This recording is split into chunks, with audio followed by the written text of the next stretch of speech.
sejarah Provinsi Sulawesi Tengah. Sebelum menjadi provinsi, Sulawesi Tengah memiliki banyak kerajaan, baik besar maupun kecil. Kerajaan Banawa adalah yang pertama di Sulawesi Tengah, yang didirikan oleh Saweri Gading bersama putranya Lagaligo. Kemudian pada abad ke-16 ada juga Kerajaan Banggai yang berdiri atas pengaruh Kerajaan Ternate. Kekuasaan Belanda mulai memasuki Sulawesi Tengah pada abad ke-17. Dengan dalih mengamankan armada kapalnya dari serangan bajak laut, VOC pun membangun benteng di Parigi dan Lambunu. Pada abad 18, Belanda meningkatkan tekanannya kepada raja-raja di Sulawesi Tengah dengan meminta mereka mengucapkan sumpah setia kepada VOC. Akhirnya, Belanda menguasai Sulawesi Tengah sepenuhnya pada awal abad 20. Setelah ada perjanjian, yaitu kerajaan yang membangkang akan diberantas oleh Belanda dengan kekerasan. Hanya pihak Belanda yang bisa memutuskan siapa raja berikutnya di Sulawesi Tengah.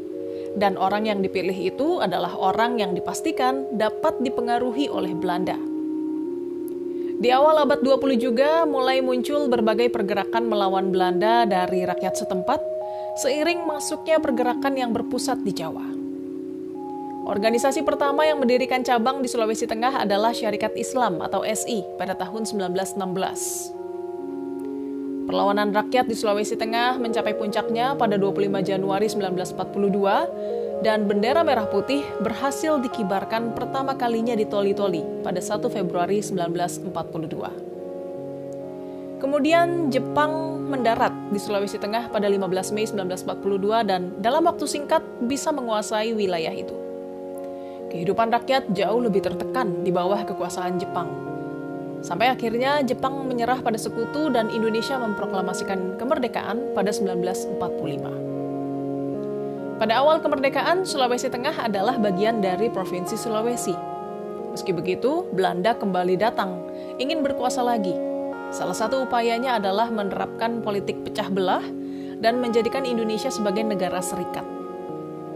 Namun bangsa Indonesia mampu melawannya, dan pada 17 Agustus 1950 berhasil kembali menjadi negara kesatuan. Sejak itu, Sulawesi kembali menjadi salah satu provinsi di Indonesia, dan berlangsung sampai terjadi pemekaran pada tahun 1960, yaitu Sulawesi dibagi dua, menjadi Sulawesi Selatan Tenggara dan Sulawesi Utara Tengah. Kemudian pada 23 September 1964, Provinsi Sulawesi Utara Tengah dimengkarkan menjadi Provinsi Sulawesi Utara yang beribu kota di Manado dan Provinsi Sulawesi Tengah yang beribu kota di Palu.